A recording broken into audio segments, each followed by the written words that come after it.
Video games are often considered something harmless at best and useless or even perilous at worst. Like, what good can an Italian plumber jumping around and eating mushrooms, an ability to put down differently shaped pieces while leaving a shaft for an eye block, or $1,000 deck of digital cards with mythological creatures on them bring you? At the same time, people say that mass shootings or reckless driving are directly caused by video games, which may or may not be true, but it definitely changes the way people who don't play video games perceive people who do. This is going to be a lopsided presentation where I will try to cover the benefits of video games, as you can fill the blanks by just talking to parents anyway. Okay, it's dangerous to go alone, so let us arm with a definition. Wikipedia says, and I quote, that a game is a structured form of play, usually undertaken for entertainment or fun, and sometimes used as an educational tool. Fun is the key component. It's glue that holds your broken Lego bionicle model. It's butter for your bread. Take any great TED talk and you'll definitely find the fun reason there. So I would just piggyback on their research and experience and say that fun is inevitable. Fun is fundamental to any mental activity.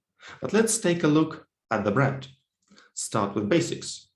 First, you have to learn about the rules and objectives of the game, what you can and cannot do, and probably what you should do if you want to clear the game.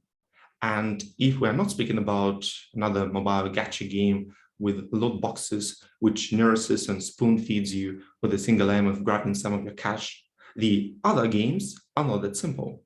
And learning the rules is a meta skill.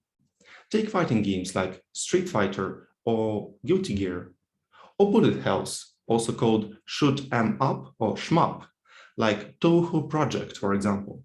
These are the genres where you need fast reflexes to press the right button at the right moment to attack, block, or perform a Roman cancel, or evade yet another barrage of bullets coming in all possible shapes and colors at your hitbox. Your meta skills here are reaction time and anticipation. When you play Civilization or Age of Empires, you can be a 30-year-old general who had a penchant for naming every city he conquered after himself, or reenact arguably one of the most treacherous betrayals, followed by a fire and a seppuku.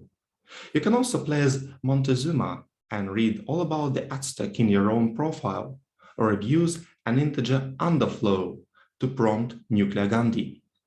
Meta skills here cover up to 95% of whatever happened to us as a species. Any puzzle game will boost your problem solving. Simulators can be a visual representation of your future job, and winning a Dota International can add a few zeros to your bank account. Most video games have incredible soundtracks, ranging from and inspired by classical composers, and all the way to the modern-day performers. As a kid, I used to play an Asterix and Obelix game for hours, only because I could listen to, among others, Rossini's Willhelm Tell or Tchaikovsky's 1812 Overture. Here we learn to appreciate the art. Playing video games which have great graphic detail or tell an immersive story of fighting Dracula with the power of anime and the whip, or delivering a ring through the hordes of racially diverse enemies can be a heroic way to learn a foreign language. This summer, I had a great time visiting my brother in St. Petersburg, and I finally had an opportunity to play VR games, not just test them. Beat Saber is one of the best ways to get yourself in shape by slashing with your virtual katanas to the rhythm of your favorite songs. And Half-Life and VR was simply stunning. I knew that the decadent and semi-deserted Baroque and Empire-style buildings overlooking a giant ATTA-like walker were fake, a figment of someone else's imagination, but it looked way too real. So real that for a split second I had doubts whether I was in the game or just looking out of the window. And games are actually designed by smart people who have different experience and stories to tell. A game is not good or bad in itself, it's a medium, it's a vessel.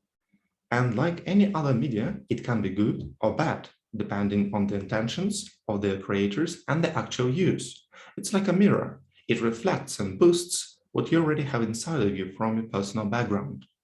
But you might stand up and point a finger at me and yelling, "Objection, you cannot transfer those skills to anything useful." And though you might be right, I know at least one job where you can find a confluence of these skills: an interpreter. Our job is at the crossroads of multiple areas. We have to know where in the world Carmen Sandiego was, but also have a flexible search engine and a convoluted speaker avoidance system to successfully make it to yet another castle. Thank you.